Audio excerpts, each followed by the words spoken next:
नमो अरिहन्ताणं नमो सिद्धाणं नमो आयर्याणं नमो उवध्यायाणं नमो लोये सव्यसाहुणं मंगलमय मंगल करण वीतराग विज्ञान नमो ताहि जाते भये अरिहंतादि महान करि मंगल करि हो महा ग्रंथ करण को काज जाते मिले समाज सब पावे निज पद राज।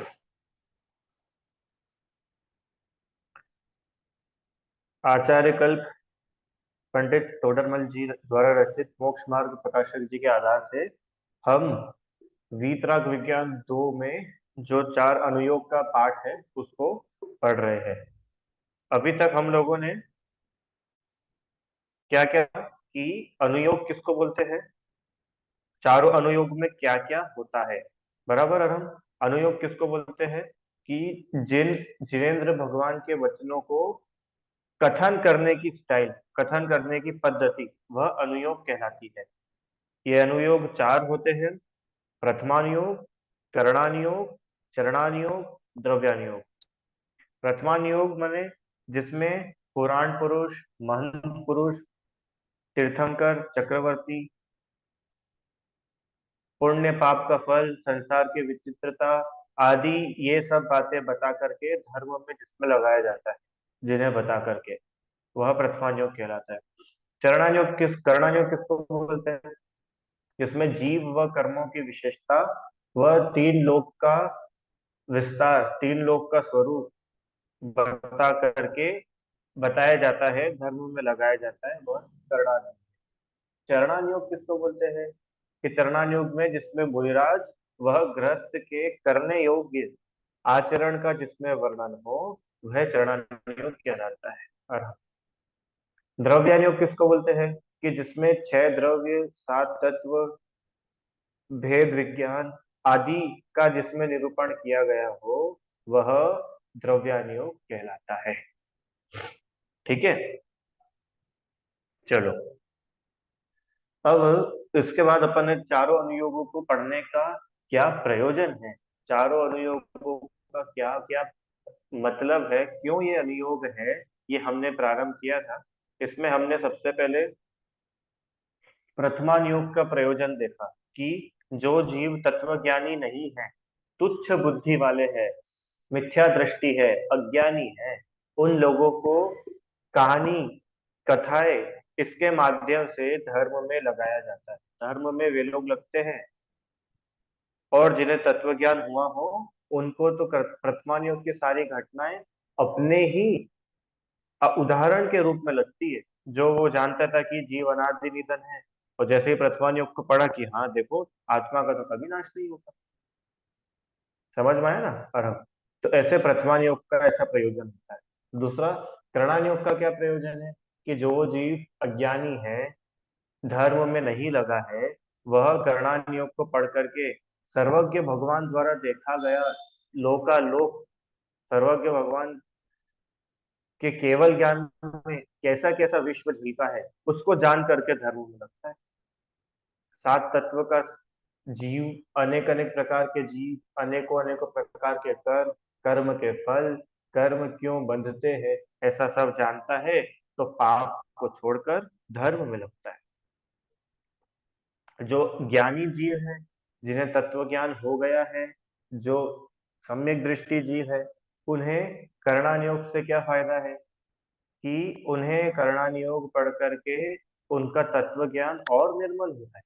कल पढ़ा था ना अपन ने ये, कर्णानुयोग के अभ्यास से तत्व ज्ञान निर्मल होता है। वह जानता तो था कि मैं जीव हूँ, जीवादिक 7 तत्व है, परंतु सातों तत्वों को विशेष रूप से जाने तो उसके तत्व ज्ञान और विशेष विशेष रूप से निर्मल होता जाता है। और ज्ञानी जीव भी अगर है पर छद्मस्त है, छद्मस्त माने जो केवल ज्ञानी नहीं है, वो सारे जीव छद्मस्त कहलाते हैं। और हम, आप छद्मस्त हो कि नहीं हो, कि अपन छद्मस्त थे। कुंद आचार्य छद्मस्त थे कि नहीं, कि वो छद्मस्त थे? क्यों? कि जो केवल ज्ञानी नहीं है वे सब छद्मस्त कहलाते हैं। क्या बोलते हैं? छद्मस्थ। लिखा है ना सामने, सेकंड पैराग्राफ की सेकंड लाइन। छद्मस्त किसको बोलते हैं? कि जो जो केवल ज्ञानी नहीं है वो सब छद्मस्त कहलाते हैं। अब छद्मस्त का उपयोग, क्योंकि वो भगवान तो बना नहीं है, तो उसका उपयोग एक जगह लगता नहीं है, अलग अलग जगह लगता है, चंचलता है ना। तो क्या है कि उपयोग को अन्य जगह लगाएगा तो राग द्वेष की वृद्धि होगी, पर करणान योग के अभ्यास में उपयोग को लगाएगा तो क्या होगा कि उसका उपयोग एक जगह स्थिर रहेगा और पाप कार्यों में ना लग करके धर्म कार्यों में लग। चलिए, अब आज अपन प्रारंभ करते हैं तीसरा अधियोग, जिसका नाम है चरणानुयोग। चरणानुयोग का क्या प्रयोजन है? चरणानुयोग का क्या प्रयोजन है? देखो, अधिकांश जितने भी श्रावक होते हैं, लोग होते हैं जो स्वाध्याय करते हैं, स्वाध्याय से यहाँ पे मेरा मतलब है पढ़ते हैं शास्त्रों को, तो वो दो प्रकार के शास्त्र पढ़ते हैं। कौन कौन से? कि या तो प्रथमान योग पढ़ते हैं या फिर चरणान योग पढ़ते हैं। क्यों? कि प्रथमान योग में तो कथाएं रहती है, कहानियां रहती है, पुराण पुरुषों का जीवन रहता है, तो वो इंटरेस्टिंग लगता है कि जैसे रामचंद्र जी के ऊपर कैसी कैसी विपत्ति आई और उन्होंने कैसे सामना करा, तो जानने की एक जिज्ञासा बनी रहती है। पर चरणान योग का स्वाध्याय क्यों करते? अधिकांश जगह आप देखना, चरणान योग का स्वाध्याय, प्रवचनों में चरणान योग की चर्चाएं बहुत चलती है। क्यों? क्यों, क्या कारण है? चरणान योग इतना हाईलाइटेड क्यों रहता है? इसकी वजह यह है कि चरणान योग हमको अपने जीवन में हर हर मिनट, हर सेकंड दिखता है। चरणान योग इज टोटली प्रैक्टिकल। और हम, ये जो चरणान योग होता है ना, चरणान योग पूरी प्रकार से प्रैक्टिकल रहता है। मैंने एक एक चीज इसमें ऐसे रहती है ना, कि ये नहीं खाना, या आलू नहीं खाना, जमीकंद नहीं खाना। अब खाने को लेकर के आप देखो, जितने भी लोग, माने जो अधिकांश लोग जो है, वो क्या है कि भोजन में ही धर्म मान लेते हैं। होता है कि नहीं होता है ऐसा? और हम भोजन में ही धर्म मान लेते हैं। क्या?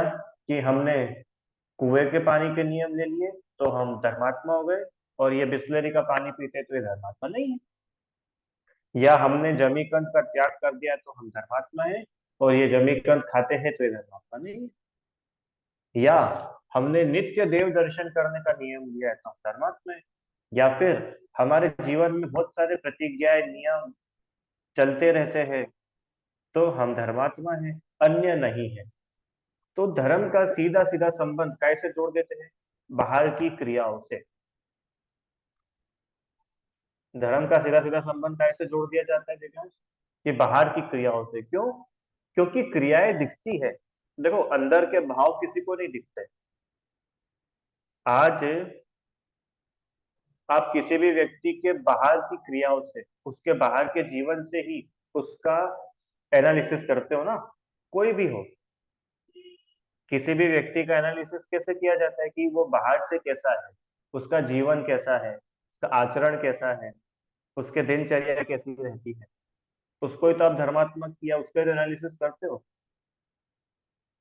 अंतरंग तो किसी का अपन देख ही नहीं सकते। तो बाह्य जीवन को अगर सजाना है, अपने बाह्य जीवन को अगर सजाना है, अपना बाह्य जीवन बढ़िया बनाना है, तो चरणान योग का स्वाध्याय। इसका मतलब कि चरणान योग में हर एक बात बताई गई है कि श्रावक का भोजन कैसा हो, मुनिराज का भोजन कैसा हो। मुनिराज भोजन करते करते इधर उधर नहीं देखते, पूरा फोकस काय पे रहता है? कि अंजलि पर ही रहता है, कहीं अंतराय ना हो जाए। खड़े होकर के आहार लेते हैं, अंतराय टाल करके है, ये जो अपन ने पढ़ा था ना छठी ढाल में। चलते हैं दिव्यांश, तो कैसे चलते मुनिराज? नीचे देख करके चलते हैं, ईर्ष्या समिति से। है कि नहीं? मुनिराज अगर बैठते हैं तो पीछे से परिमार्जन करके फिर बैठ, ये सब क्या है? ये सब चरणानियोग। और देखो, अपने को किसी की महिमा अगर आती है ना, तो वो उसके चरणानियोग को देख करके आती है। क्या? हमें अगर किसी भी व्यक्ति की महिमा आती है तो वो उसके बाहर के आचरण को देख करके ही आती है। अंतरंग में उस व्यक्ति के कैसे भी भाव चल रहे हो वो तो आप जान ही नहीं सकते हो। पर हाँ, बाहर की क्रियाओं से आप अनुमान लगाते हो कि ये व्यक्ति, कितनी ही बरसात हो, कितनी ही ठंड हो, रोज सुबह 6 बजे मंदिर पहुंच जाते हैं, सबसे पहले यही अभिषेक करते हैं। हमने तो देखा कि कितने ही बीमार हो, इनको कहीं बाहर भी जाना हो, तो भी ये भगवान के दर्शन तो कभी नहीं छोड़ते, है ना अरहम? तो वो व्यक्ति के लिए अपने मन में रिस्पेक्ट आ जाती है, वो व्यक्ति थोड़ा महान हो जाता है। तो ये क्यों हो गया? कि हमने उसकी बाहर की क्रियाएं देखी और वो हमको बहुत धार्मिक लगा। इसका मतलब कि जो चरणानियोग है, चरणानियोग में बहुत सारी पॉसिबिलिटीज है। देखो रुचि आंटी, करणानियोग में तो जो बातें जैसी है वैसी की वैसी बताई थी, बराबर? कि भैया जीव ऐसा होता है, कि कर्म ऐसे होते हैं, ऐसे भाव करेंगे तो वैसे कर्म बंधेंगे, और तीन लोग ऐसा ऐसा। तो करणानियोग में तो आप कोई बदलाव नहीं कर सकते, वो तो जैसा है वैसा का वैसा बता दिया। अच्छा, प्रथमान योग में भी कोई बदलाव नहीं, क्योंकि वो तो सब हो चुका है, तो उसको आप अपने हिसाब से चेंज नहीं कर सकते। पर चरणान योग जो है, चरणान योग हर व्यक्ति का अपना अपना इंडिविजुअल अलग अलग होता है। और हम, तुम्हारी लाइफ का चरणान योग अलग होगा, मेरी लाइफ का चरणान योग अलग होगा, महाराज जी के अलग होगा, दिव्यांश का अलग होगा। जो जिस गुण स्थान में है उसका वैसा चरणान योग होता है, उसकी वैसी क्रियाएं होती। आपको पता है महाराज जी, महाराज जी के लिए घास पे चलना क्या है? बहुत पाप है, वो हिंसा नहीं करते। पंचम गुण स्थानवर्ती श्रावक है वो, कि वो भी घास पर चलना नहीं चलते, रुचि आंटी। पर कोई चौथु चतुर्थ गुण स्थानवर्ती श्रावक है या मिथ्या दृष्टि है, तो उसके लिए प्रतिबंध नहीं है कि वो घास पे ना चले, वो घास पे चल भी सकता है, चलेगा ही, चलना चाहिए ऐसा नहीं बोल रहा हूँ मैं। पर वो चल भी ले तो महापाप नहीं है, क्यों? क्योंकि वो अभी जिस अवस्था में है उसके योग्य करने लायक काम अलग है।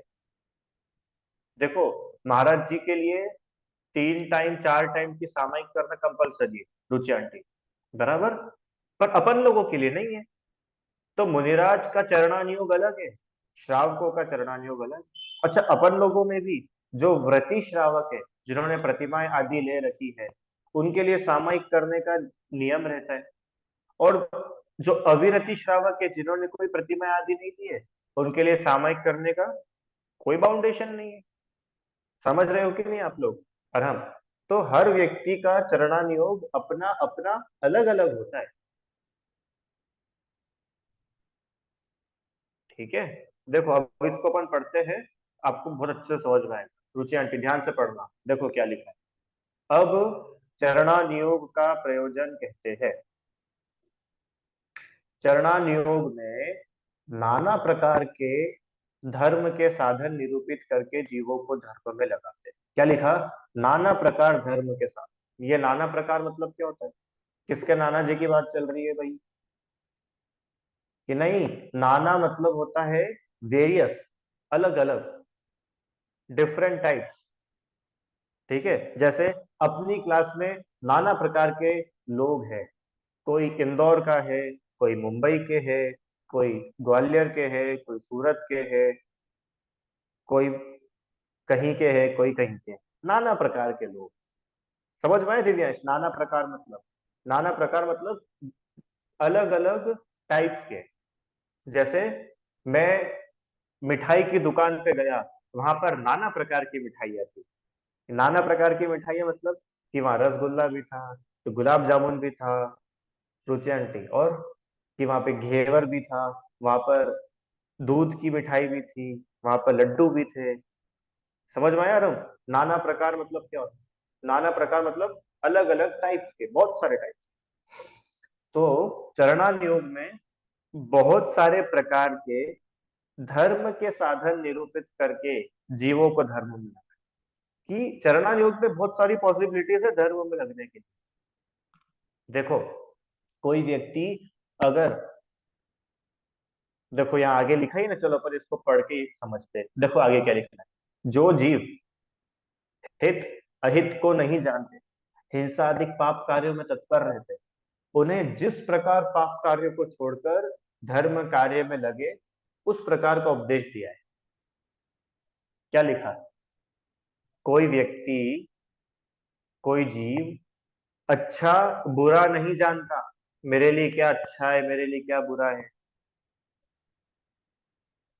हिंसा आदि पाप कार्यों में तत्पर रहता हो, पूरे समय वो हिंसा में लगा हुआ है, पाप में लगा हुआ है, झूठ चोरी में लगा हुआ है, ऐसे व्यापार में फंसा हुआ है कि उसको तो पूरे समय झूठ ही झूठ बोलना रहता है, पूरे समय पाप में वो जीव लगा हुआ है।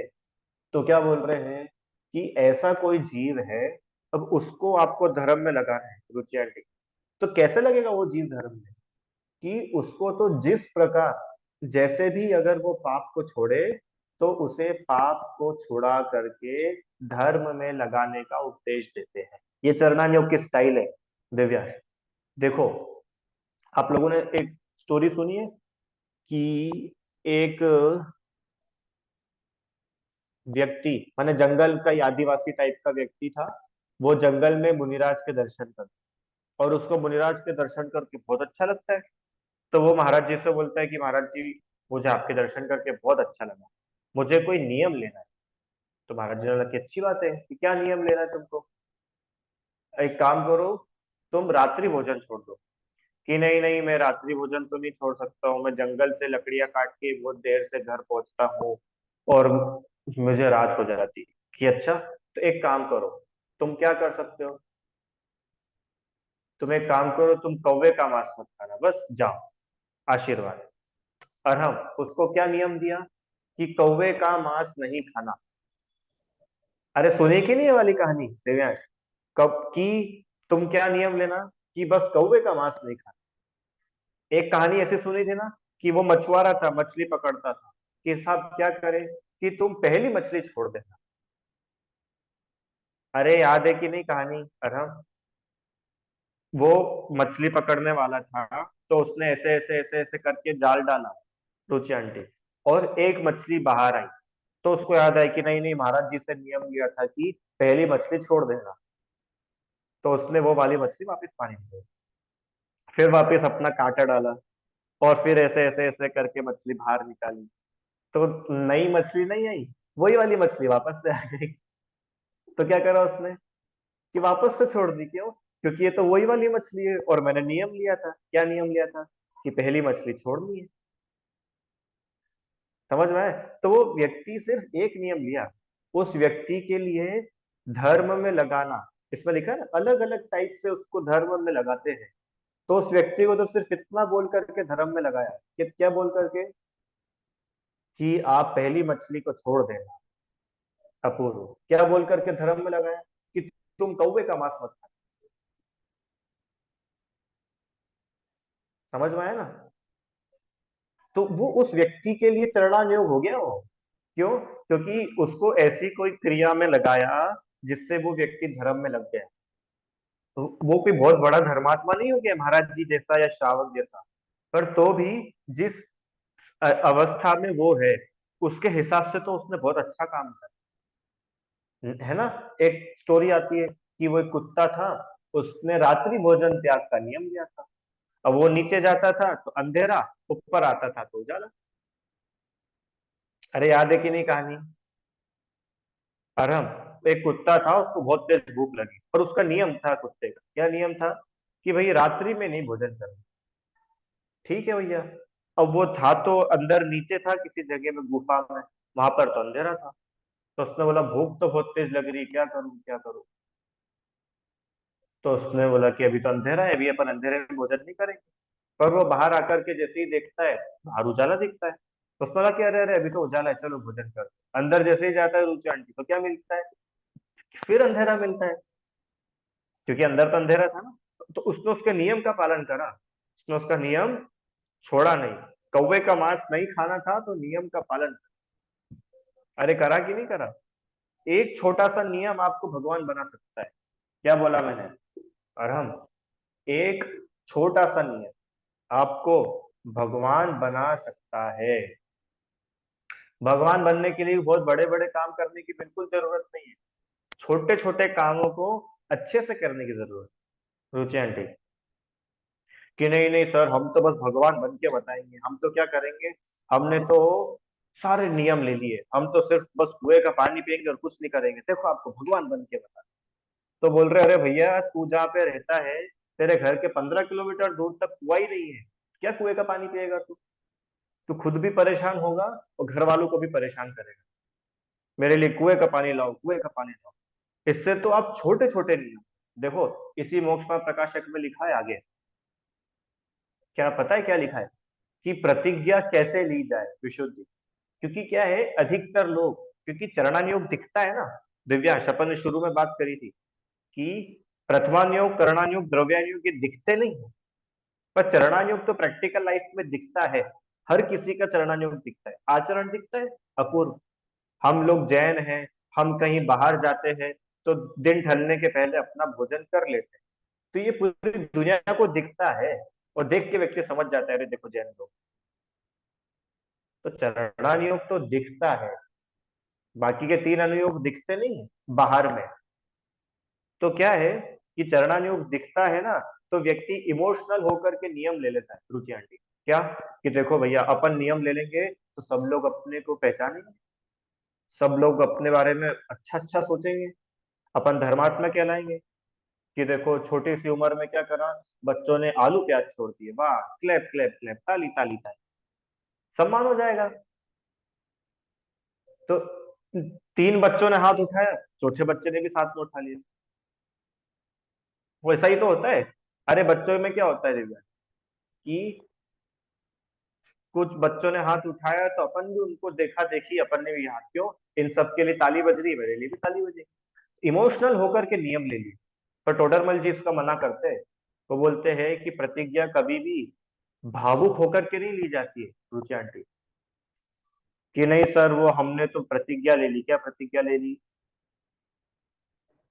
कि आजीवन गेहूं का त्याग। वाह, मिथ्यात्व का त्याग तो नहीं करा तुमने और गेहूं का त्याग कर दिया। अब खुद भी, अब क्या होता है ना कि त्याग करा आपने, बहुत अच्छी बात है। तो अब उस संबंध में अब राग को भी घटाओ।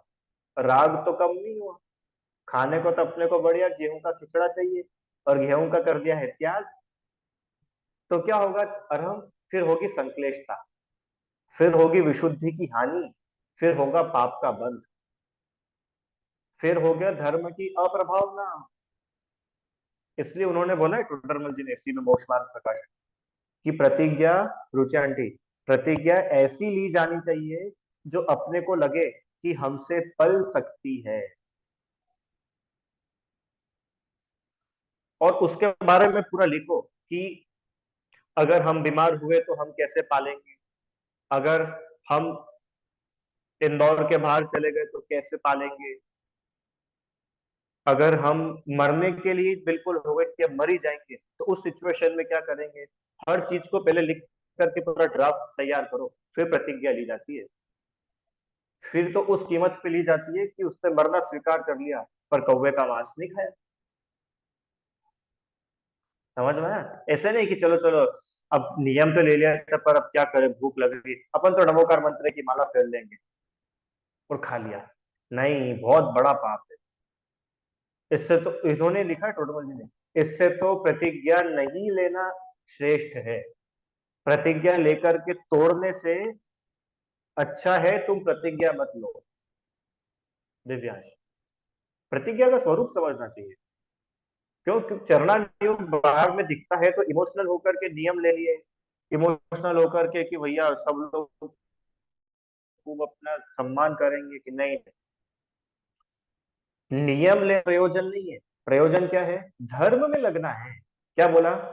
नाना प्रकार के धर्म साधन निरूपित करके आपको धर्म में लगना ही एकमात्र प्रयोजन।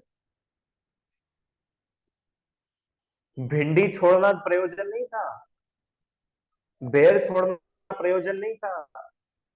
क्या बोल रहा हूँ? आलू छोड़ना प्रयोजन नहीं है। सुनो, अरे आलू छोड़ना प्रयोजन हो तो कितने सारे दुनिया में ऐसे पेड़ हैं जो एक भी आलू नहीं खाते, तो क्या पेड़ सब धर्मात्मा हो गए? क्यों? नारकी तो अपने पूरे जीवन में एक भी आलू नहीं खाता है, तो नारकी धर्मात्मा हो गया? आशा आंटी समझ में आ रही है ना बात, कि आलू छोड़ना प्रयोजन नहीं है, रात में खाना छोड़ना प्रयोजन नहीं है। आपने अपने जीवन में कुछ भी धर्म साधन करा, तो उसके बदले में आप धर्म में लगे कि नहीं लगे, ये चेक करना पड़ेगा। ये चरणायोग सिखा रहा है विशुद्धि। अरे दुनिया में ऐसे कितने ही लोग हैं जो रूह अफ़ज़ा नहीं पीते, तो तुमने रूह अफ़ज़ा का त्याग करके कोई बहुत बड़ा काम नहीं कर दिया है। कितने ही बेचारे गरीबों के बच्चे ऐसे जिनको पता ही नहीं रूह अफ़ज़ा भी कुछ होता है, तो क्या करे, वो धर्मात्मा हो गए क्या? मेरी बात समझ, मैं ये नहीं बोल रहा हूँ कि आप नियम मत लो, पर नियम लेकर के धर्म में लगो। और थोड़ा खोलूं, सुनो, आलू प्याज छोड़ना हमारा लक्ष्य नहीं है। आलू प्याज का राग छूटे, ये अपना लक्ष्य है। दिव्यांश क्या बोला? राग छूटना चाहिए। अभी अष्टानिका है ना, कल से अष्टानिका लग रही है, तो बहुत सारे लोग नियम ले लेते हैं। कल से अष्टानिका है, पता है कि नहीं आप लोगों को भैया? परसों से, सॉरी सॉरी, परसों परसों से, है ना? ठीक है। तो बहुत सारे लोग नियम ले लेते हैं। क्या नियम ले लेते हैं? कि हम हरी नहीं खाएंगे। रुचि आंटी क्या नियम ले लेते हैं? हम हरी नहीं खाएंगे, एक हरी या दो हरी खाएंगे। अब देखो, अब हरी का राग नहीं छूटा है। अब ध्यान से सुनना, हरी खाने का राग तो नहीं टूटा, पर हरी खाना छोड़ दिया। उसके फल में क्या हुआ? उसके फल में क्या हुआ कि सुबह से लेकर के जो चौके में लगे कि अब अपने को हरी तो लेनी नहीं है, तो क्या करें? एक काम करो, बाजार से दूध मंगवा लो, और फिर दूध को खूब रड़ाओ, उसकी खीर बनाओ, उसका मावा बनाओ, दूध की मिठाइयाँ बनाओ, पूड़ी बनाओ, और छोले बनाओ, और मीठा बनाओ, और गुड़ से खाओ, और घी डालो, और न जाने क्या क्या है। नहीं, हरी हम नहीं खाएंगे, हम एक भी पत्ती नहीं खाएंगे, हम एक भी फ्रूट सब्जी नहीं खाएंगे, हम तो बस मक्की की रोटी और दाल खाएंगे, पर सुबह से लेके शाम तक चौके में भिड़े रहेंगे। तो इसका मतलब आपने हरी तो छोड़ दी, पर जो रसना इंद्री की आसक्ति थी उसको नहीं छोड़ पाए। इससे अच्छा तो ये होता है कि तुम दो हरी खा लेते और फटाफट चौके से निपट करके मंदिर में चले जाते। अरे प्रयोजन समझ में आ रहे कि नहीं आप लोग? हाँ शांति, प्रयोजन धर्म में लगने का है। प्रयोजन एक दिन ककड़ी टमाटर नहीं खाए, एक दिन नींबू नहीं खाया, एक दिन नमक नहीं खाया, एक दिन दूध नहीं पिया, तो हम बहुत बड़े धर्मात्मा। अरे नहीं, ऐसा नहीं। जिस दिन नमक नहीं खाना रहता है ना, कौन सा दिन होता है जल्दी बताओ? रुचि आंटी नमक कब नहीं खाते? रविवार, संडे। संडे होता है क्या? पर मुझे नहीं मालूम कौन सा एक दिन होता है ना रविवार का, नमक होता है। ठीक है।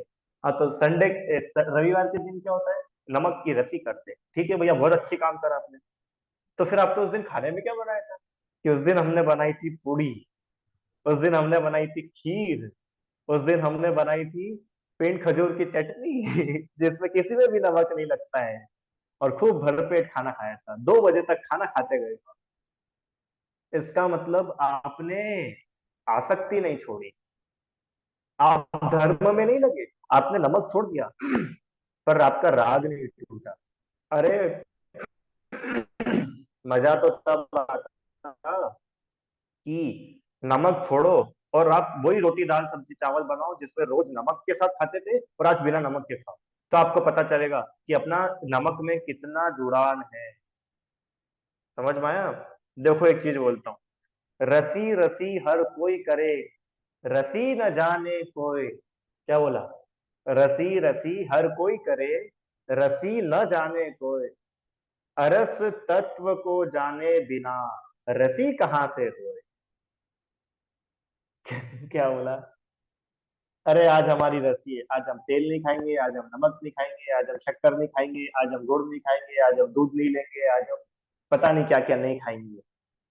ठीक है, तुमने कभी इतना विचारा कि मैं तो खाने वाला हूं ही नहीं, आत्मा कभी खाता ही नहीं।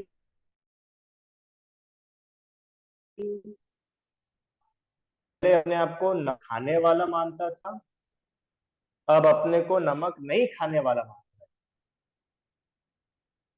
और हम पहले अपने को शक्कर खाने वाला मानता था, अब अपने को गुड़ खाने वाला मान रहा है। पहले अपने को बाजार का खाने वाला मानता था, अब अपने को घर का खाने वाला मान रहा है। पहले अपने को रात में खाने वाला मानता था, अब अपने को दिन में खाने वाला मान रहा है। आत्मा तो अभी भी नहीं मान रहा है। क्या बोला दिव्यांश? इसका मतलब तुम धर्म में नहीं लगे। अरे बिना नमक के भोजन तो जेल का कैदी भी कर लेता है, उसमें क्या खास बात? जो सैनिक रहते हैं ना, सैनिक या जिसको युद्ध पे जाना रहता है, वो भी कैसा भी भोजन कर लेते हैं। दुकान चलती ना, दुकान, आप में मैंने पहले भी उदाहरण दिया है, कितने लोगों का व्यापार धंधा दुकानदारी है, और सीजन का समय रहता है ना दिव्यांश, सीजन का समय। दुकान पे इतने कस्टमर्स है कि एक सेकंड की फुर्सत नहीं। आशा आंटी, किसी के सोने चांदी की दुकान हो, और पुष्य नक्षत्र और क्या क्या दीपावली का सीजन चल रहा हो, और उसके घर उसको इतना टाइम नहीं कि वो घर पे आकर के खाना खाए, तो उसके लिए घर से टिफिन आता है दुकान, और जल्दीबाजी में टिफिन में नमक, टिफिन में नहीं, भोजन में नमक डलना रह गया, रह गया भोजन में नमक डलना। तो बताओ, वो बिना नमक का भोजन करता है कि नहीं करता है? कि वो इतनी जल्दी में रहता है कि उसको तो पता ही नहीं चलता है कि नमक था कि नहीं था। उसने तो फटाफट अपनी 3 रोटी खाई, पानी पिया और फिर चला दुकान। तो बिना नमक के तो कोई भी खा लेता है।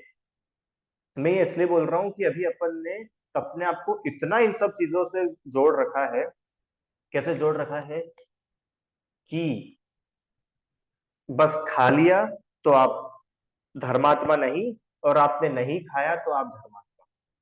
वो बोल रहे हैं धर्म का संबंध तो खाने और नहीं खाने से है ही नहीं। तो इसका मतलब सर हम खाना शुरू कर दे क्या? पूरा ठंड का सीजन निकल गया, हमने गाजर का हलवा नहीं खाया, तब आप बताओ खाए कि नहीं खाए? क्यों? अरे भाई, खाओ कि नहीं खाओ नहीं, उसमें उन्होंने क्या बोला सुनो, कि तुमको अनेकों अनेकों प्रकार से धर्म के साधन बता करके, धर्म के साधन मतलब कि मंदिर जाना, रात्रि भोजन का त्याग करना, सदाचरण, अच्छी आदतें बता करके धर्म में लगाना है। और पता है ये किन किन लोगों के लिए था विशुद्धि? ये उन लोगों के लिए है जो जीव अज्ञानी है, जो बिल्कुल ही धर्म नहीं समझते, जो आज तक जिसके मुंह पे नमोकार नहीं आया हो, ऐसे व्यक्तियों के लिए था क्या, कि भैया तुम एक काम करो, तुम सिर्फ संडे संडे कम से कम दर्शन कर लिया करो। तो वो मंदिर व्यक्ति जाता रहेगा तो एक ना एक दिन उसको लगेगा कि यार अपन सैटरडे को भी तो फ्री होते, चलो सैटरडे को भी चल चले। अरे आज 26 जनवरी की छुट्टी है, चलो आज भी अपन मंदिर चले। तो वो धीरे धीरे धीरे व्यक्ति लगेगा धर्म में, उसको धर्म में लगने के चांसेस बने रहेंगे। बिल्कुल प्राइमरी स्टेज के व्यक्ति की बातें चल रही है, और मुझे ऐसा विश्वास है कि आप और हम सब अब प्राइमरी स्टेज के लोग नहीं है, कि बस मंदिर चले गए और अपनी टिक मार्क। रुचि आंटी, बस एक पूजा कर ली तो टिक मार्क, कि सर अब 5 पूजा करें, कि पूजा नहीं करो, अब पूजा करना बंद कर दो। क्या बात कर रहे हो सर, पूजा करना बंद कर दे? अरे अब पूजा में जो लिखा है उसको पढ़ो, पूजा के एक एक छंद के बारे में विचार करो।